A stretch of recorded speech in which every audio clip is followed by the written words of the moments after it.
I am going 6-0 in the division because the rest of the division sucks. This is the best division in football, Tori. Take that step back.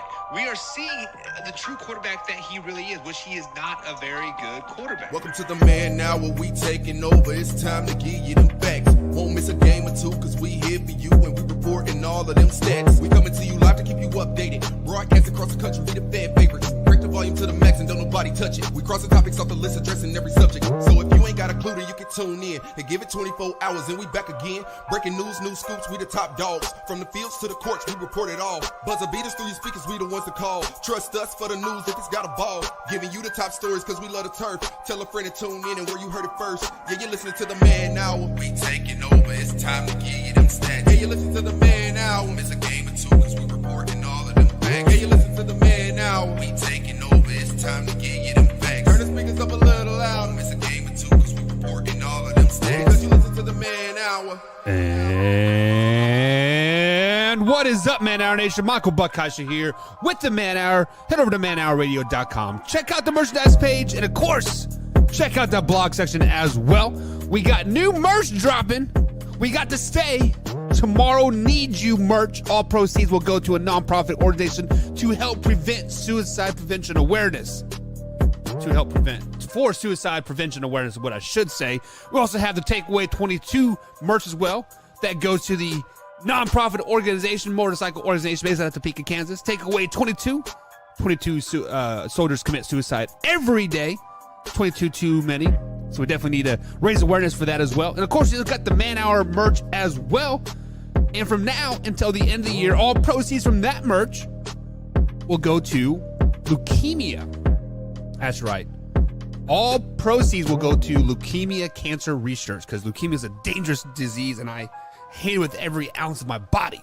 I just want to take this lacrosse ball and chuck it at leukemia and blow it up. But it is Thursday edition right here on the Man Hour. Guys, follow me on Twitter at manhour_buck. And of course, Man Hour is brought to you by Manscaped, guys.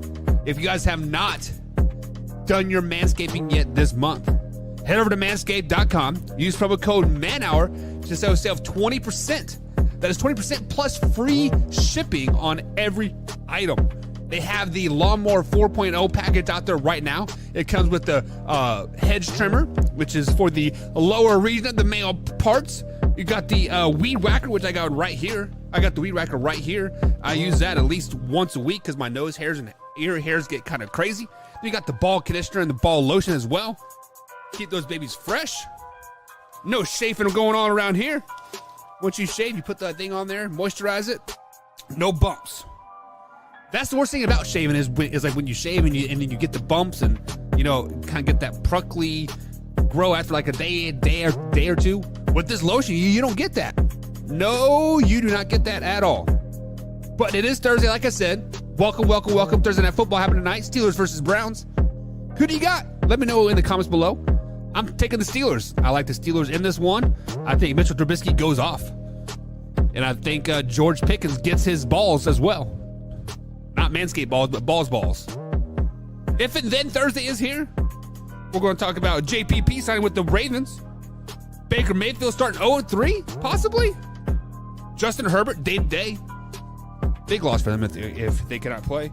And then we got to talk a little bit of the New York Giants and Kenny Galladay. Mr. 4-year, $72 million man himself.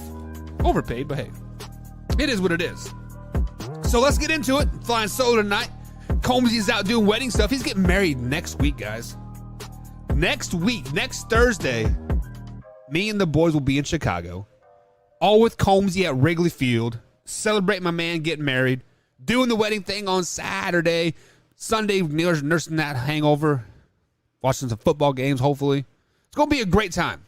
So enjoy the next few days of Man Hour while we're still here.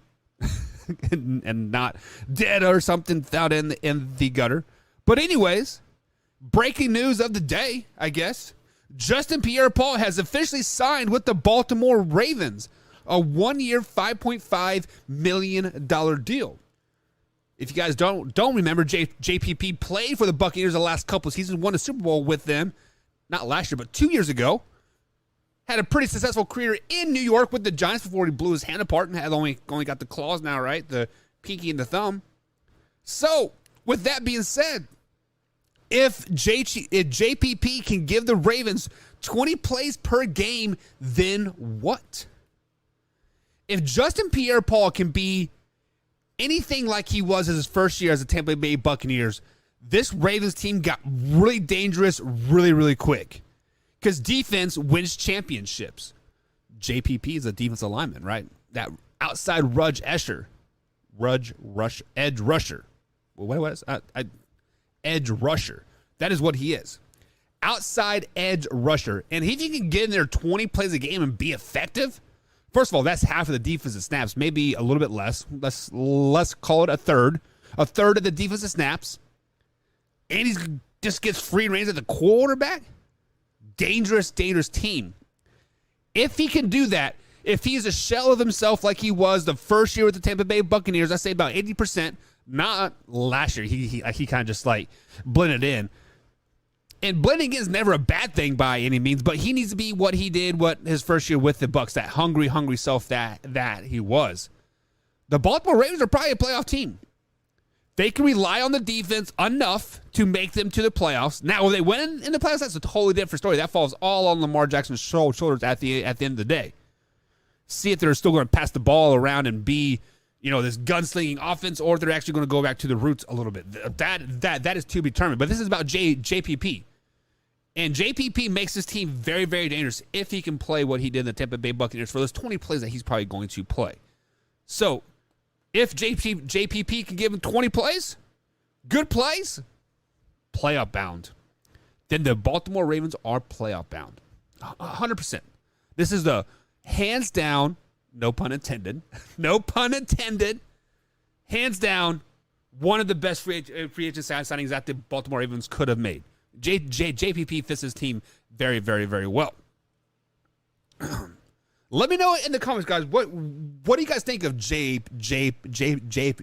I mean, yes, he has been kind of on a dominant defense the last couple of seasons, and he's kind of blended in a little bit.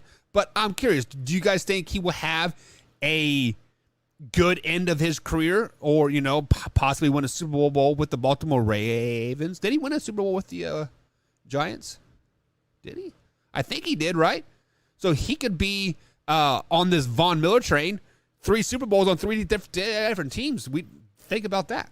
Does he win a ring? Let me know in the comments. Next up on the F and Then statements of the night, we are going to go down south to North Carolina. Gonna raise up. Carolina Panthers have started off the season 0-2 after getting their man Baker Mayfield. You guys all know how I feel about Baker Mayfield. I think he is a quality quarterback in the NFL. I think the Browns messed up by letting him go. There is no denying that whatsoever. However, Baker Mayfield said himself, and I quote, he has not been good enough to win. Obviously, they dropped week 1 to the Cleveland Browns. The revenge tour, right? The revenge game. Lost last week to the New York Giants 19-16. And this week, they have a winnable game. Very winnable game. CMC is looking good. Robbie Anderson is looking pretty good. Baker Mayfield, not so much.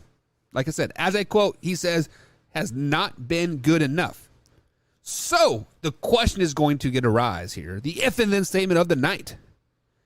If the Panthers start 0-3, then what? If the Carolina Panthers start 0-3, then what? If the Carolina Panthers start 0-3, it is time to panic a little bit in Carolina.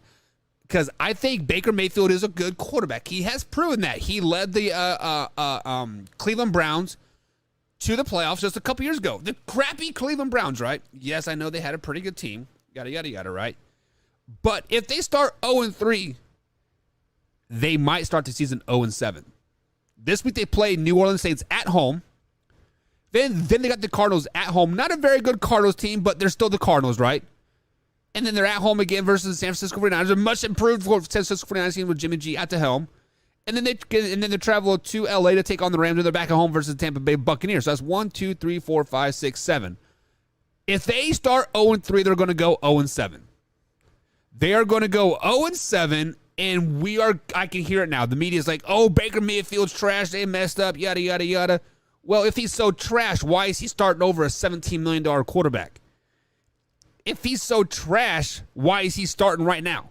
Over, yes, I know, what's his face got hurt. He's on the IR. Carroll, right? Like, I get it. But if they start 0-3, they'll go 0-7. So if Baker Mayfield and the Carolina Panthers start 0-3, they will then go 0-7. Not because they're a bad team.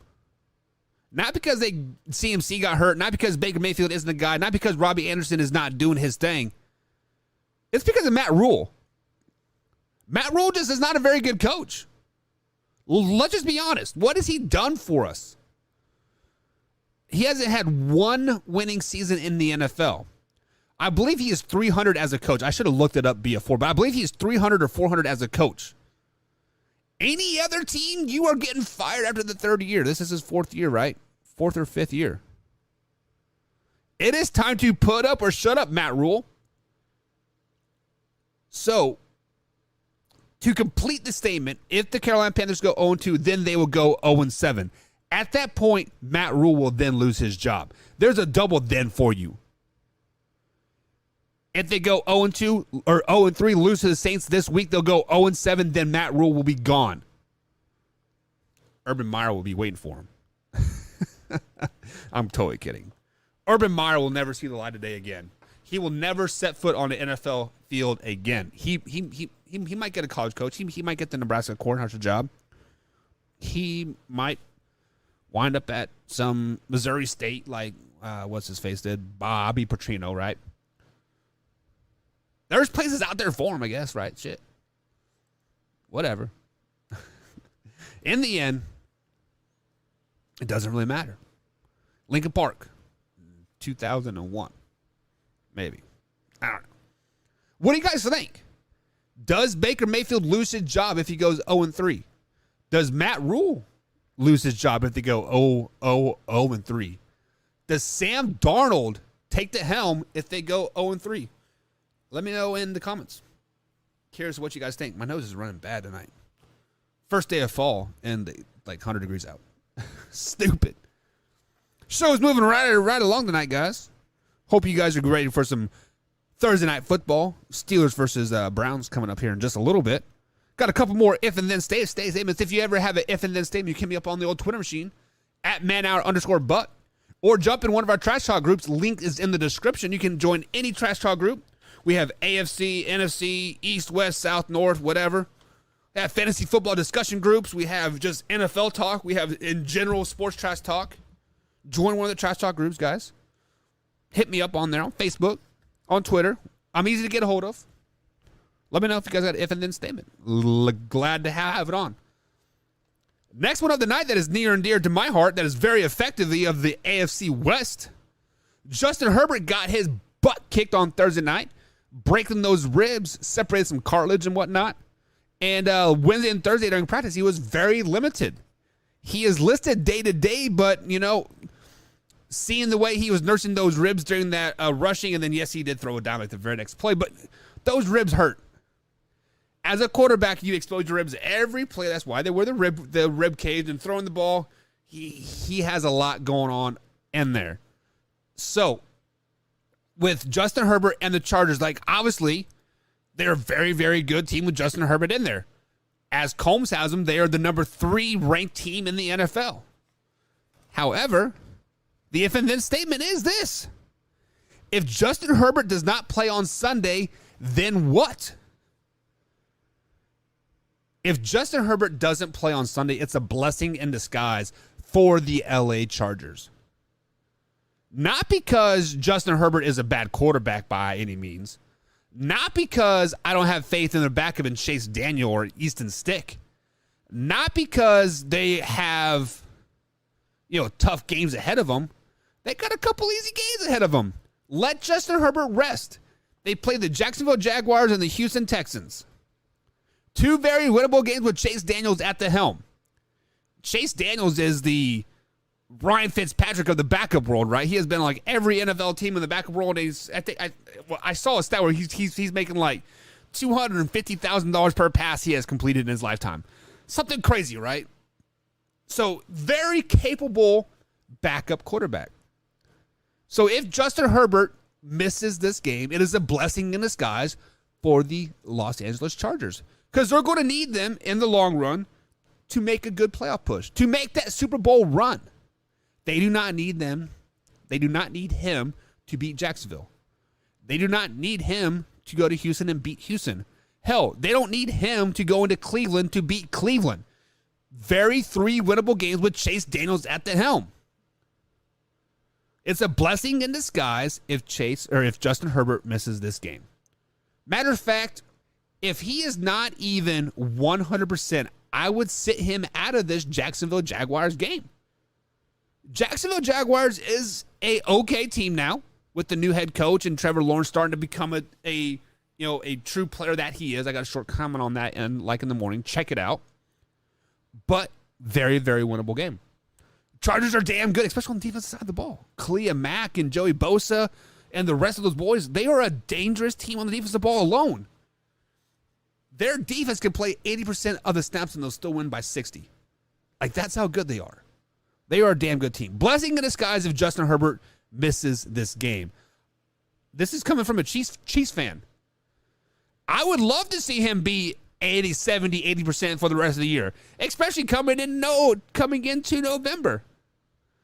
Maybe those ribs will never heal. I don't care. But as a realist, let him sit. Let him heal. You can beat Jacksonville. You can beat Houston with Chase Daniels. If Justin Herbert misses this Sunday game, it's a blessing in disguise. Blessing in disguise. Let me know. Do you guys think it is a blessing in? Is it like in disguise? Do you think the LA Chargers can win without Justin Herbert these next two games, Jacksonville Jaguars and at Houston Texans? Houston Texans is not a terrible team. Jacksonville's not a terrible team either. But I think the Chargers are that much better. Let me know. Let me know. Last if and then statement of the night. Guys, we are moving right along. Trying to fit in about a half-hour show tonight so we can get to the Thursday night game, guys, and enjoy it. This one, we went from L.A. Now we're going to New York. The New York Football Giants, #togetherblue. Kenny Galladay says he is confused by his lack of playing time. As you guys know, Kenny Galladay signed a 4-year, $72 million contract with the New York Football Giants this offseason. Pretty hefty deal for a guy that's taken 1 snap last week. That's taken 10 total snaps in the NFL season so far. Stealing money, right? So like I said, Kenny Galladay says he is confused by his lack of playing time. So, the if and then question for the New York Football Giants, we don't talk a lot of Giants on here, but when we do, it always seems to be negative. But if Kenny Galladay doesn't play more on Sunday, then what? If Kenny Galladay doesn't play more on Sunday, then I am trusting the New York Giants' new coaching staff. The reason why Kenny Galladay isn't playing, I've been watching their practices. I've been watching them on their YouTube and Twitters and Instagrams and all that crap. He practiced half-asses. His work ethic is shit. He is not running hard in practice. He is not doing the little things right. He is not fundamentally sound at all during practice whatsoever. So, I don't care if you signed a 4-year, $72 million contract. I don't care if you were listed to be the number 1 receiver on this team. The New York Football Giants have turned things around. Their new coaching staff, their new culture, they are 2-0 right now. Saquon Barkley's looking good. Daniel Jones is looking Daniel Jones-ish, right? So when we look at the rest of the depth chart, the rest of the roster, Sterling Shepard, David Stills IV, Ricky James, Wan'Dale Robinson, Tooney, really a bunch of no-name receivers. Tooney, not terrible last year, right? He's listed at number 5, and Kenny Galladay's listed at number 6. So that tells you that the New York Giants and the new coaching staff, the new general manager, is not married to Kenny Galladay whatsoever. They want to keep him healthy, so they got trade bait. They want, if Kenny Galladay doesn't play more on Sunday, I am all in on the Giants. The Giants might win the NFC East if they keep this up. We'll see a really big measuring stick on Monday night when they play the Cowboys. Yes, I know they're playing Cooper Rush in the backup and like whatnot, but still, it's a big game. It is a rivalry game. It's Monday Night Football. It is for the division lead at this point.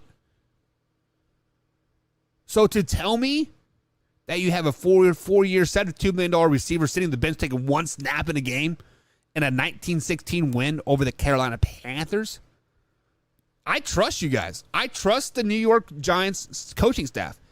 I am buying into their football ways. I am buying into what they're doing in New York. If Kenny Galladay does not touch the field for the rest of the season, the New York Giants are doing something right. I'm not saying Galladay is a bad player on Sundays. I'm saying he is a mediocre player at best Tuesday through Friday. When it's time to man up with some hair on your chest and get better, he's half-assing it. He says he signed his big deal so he doesn't really care to practice anymore. He doesn't need to practice anymore. There's $50,000 for $500,000 players get more playing time than you, getting more catches than you, seeing the end zone more than you because you don't have work ethic. There's a reason why they let Kenny Galladay go in Detroit. Dan Campbell's doing great things in Detroit. There's a reason why Kenny Galladay is not playing in New York. Giants coaching staff is doing good things. If Kenny Galladay does not play any more plays on Sunday, then the New York Giants win the NFC East. I said it. As a Cowboys passive fan, right there is my hat. I root for the Cowboys every week when they're not playing the Kansas City Chiefs. The New York Giants are a real threat to the NFC East. Yes. Am I buying the bandwagon a little too early? Possibly. Saquon Barkley is still healthy. Daniel Jones is still healthy. You have a $72 million receiver sitting on the bench, getting one play. They beat Tennessee. Tennessee is not who we thought. We were obviously starting the season 0-2. But they were still first in the AFC last season. Carolina Panthers, they are what they are. True test this week was the Dallas Cowboys. But then looking forward, they play the Bears, winnable game. Packers, winnable game. Ravens, we'll see. Jacksonville, winnable game. Seattle, winnable game. Houston, winnable game. Detroit, winnable game. Before we know it, they could be 7-1, 6-2. The New York Giants are looking like a favorable team in the NFC East. Yes, we still got the Eagles.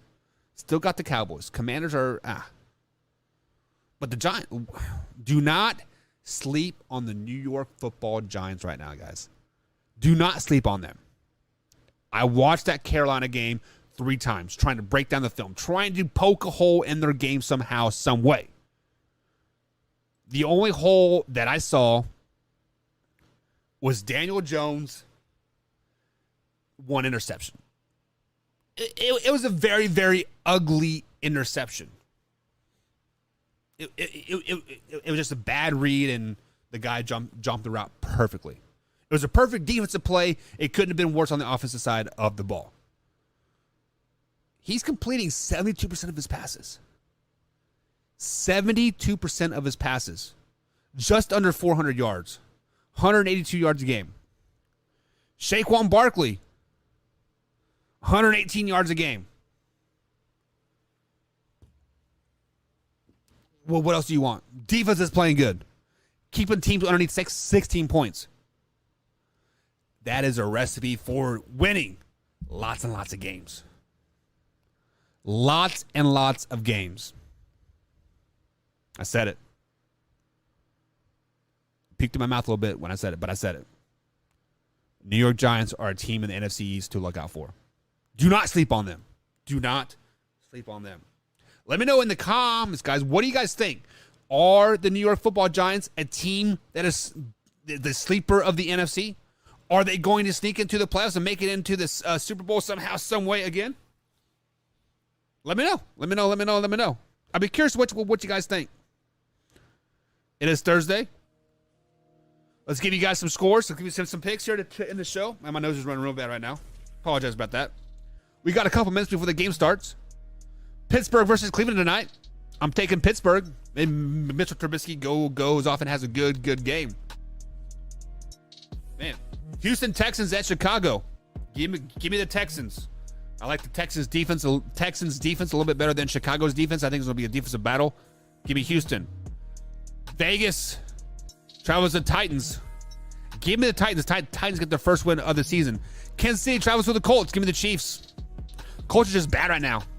Not a very good team. If the Colts go 0-3, I wouldn't be surprised if Frank Reich gets fired. Buffalo traveling to Miami. This is the game that I have circled that I want to watch. Are the Miami Dolphins really for real, or the Baltimore Ravens defense just bad? Give me the give me the Buffalo Bills in this one.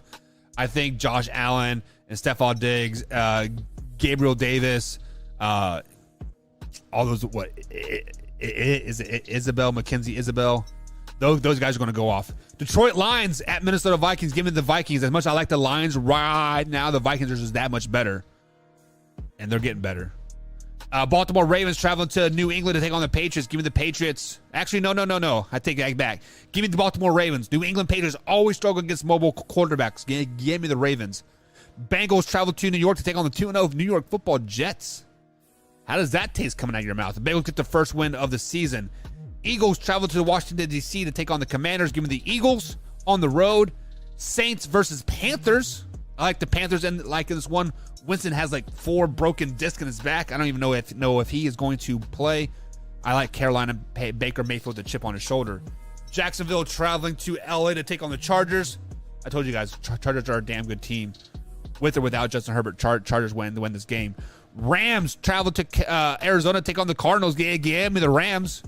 Cardinals start the season 0-3. Falcons travel to Seattle. Falcons get their first win on their West Coast trip there. They were just at Rams on their Seattle. Give me the Falcons. I like the Falcons in this one. Packers taking on the Bucks at Tampa Bay. Wyatt and Nana will be at this game along with his girlfriend. I don't know if I can say her name or not. I don't know why. Can I say her name? Give me the Packers. I like the Packers like in this one to go on the road and beat Tom Brady and the Bucks, even with freshly signed Cole Beasley. Sunday night game. Jimmy G and the San Francisco 49ers take on the Denver Broncos. Jimmy G's a winner. He travels a mile high and whoops that ass. Broncos are just not very good. Monday night, Dallas Cowboys taking on the New York Football Giants at MetLife Stadium in East Rutherford, New Jersey. Give me the Cowboys. Cooper Rush, Tom Brady 2.0, right? That's it for tonight, guys. We'll see you next time right here on the Man Hour. Thank you for tuning in. Be sure to hit that like button, the subscribe button. Share this with a couple of friends as well. And enjoy Thursday Night Football. See you next time right here on the Man Hour.